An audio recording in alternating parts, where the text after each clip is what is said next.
Good morning.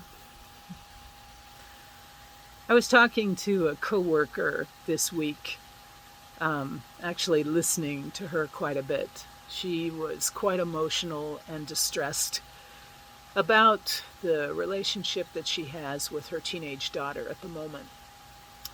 Though age has nothing to do with it, I'm sure that many of you have similar experiences where the choices that your children are making at this point in their lives are choices that are very different from the ones that you hoped for them, that you built into them as you were raising them.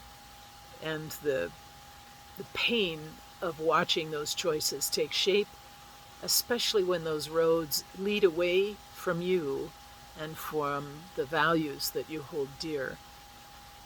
And it reminded me very much of my patron saint, Saint Monica.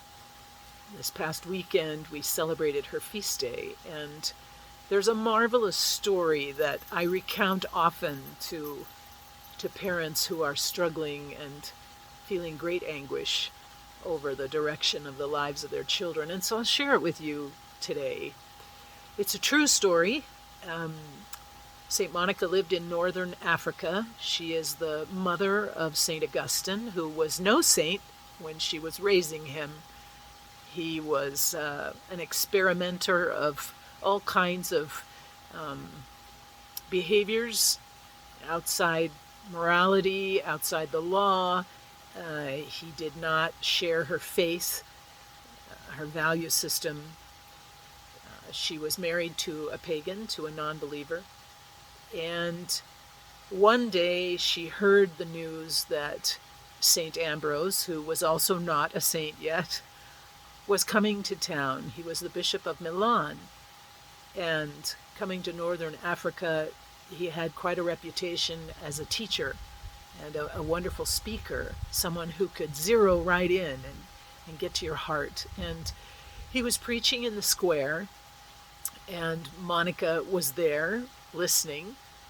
And at the end of his presentation, his talk, she approached him, kind of waited in line. I'm sure there were, little groupies that were following him and wanting to speak and share. As we do with all wisdom figures, right? When we just want to be close to them and gain a little more access and knowledge to to what they are modeling for us. And so when it was her turn, she spoke to Ambrose about her great distress regarding her son, Augustine, about his wayward choices and his immoral behavior, and being at wit's end. What does she do? Many of you feel the same way. And Ambrose listened to her and watched the tears course down Monica's face and could feel the pain. And he said to her, how can a son of so many tears be lost? It's impossible for a son of so many tears to be lost. He consoled her with that message.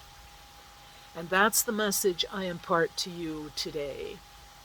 When you are distressed about your children, about your spouse, about your siblings, you're afraid of the direction they're going, of the rabbit hole that they have pivoted down, and that sense of them being lost to you forever. Regardless of the efforts you've made to stabilize their lives, to reach out and offer a safe place, they're still lost to you. And St. Ambrose talked to St. Monica about St. Augustine, and that wisdom is timeless. People change, and with the grace of God and the divine, they mysteriously change in ways that we have no control over. So Ambrose encouraged Monica to let go of the control, the illusion of control, and to allow God to do God's work. Even your children will not be lost because there you are loving them.